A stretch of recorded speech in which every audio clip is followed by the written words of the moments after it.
Shaqaalaha guud ee horumarinta wakaalada wadooyinka Somaliland oo hogaaminayo Maariyaha guud ee horumarinta wakaalada wadooyinka ayaa maanta waxa ay kormeer indha-indhayna ku sameeyeen wadada isku xidhi doonta gobolada Sanaag iyo Togdheer ee gobolka Sanaag qaybteeda degmada Garadag waxayna faahfaahin iyo sharaxaad dheeraad ka bixiyeen habsami u socodka wadadaasi iyo xilliga ay iskaari doonto waxaana hadaladoodii kamid ahaa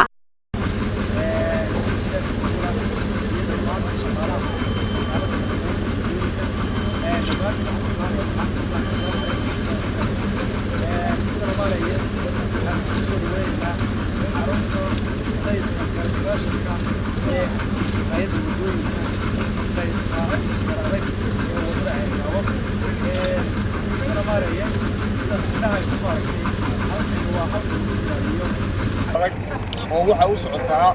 bari qaybtii kalena waa qaybtii aan ka imanay oo cilmi macoonahay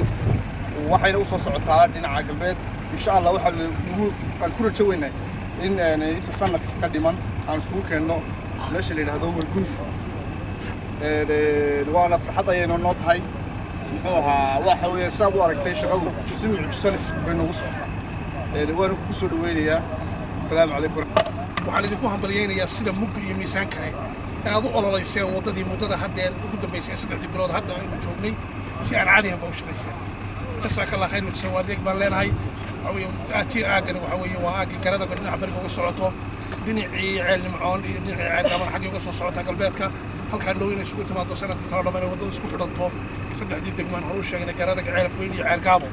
sideen inta weeye hadafka aynu leenahay oo guud waa in saddexda degmo isku xidhanta sanadka talo dhammaan intii waxaan aad u hambalyeynaya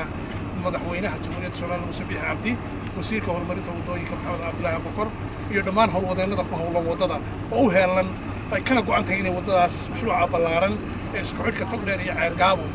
ay dhamaato waa halbowlaha oo wadada ballaaran runtii aad iyo aad ugu baadhigo dhabardeegana weeye waxyaabihii aynu dalka oo inaga ku tirsanayna madaxweynaha reer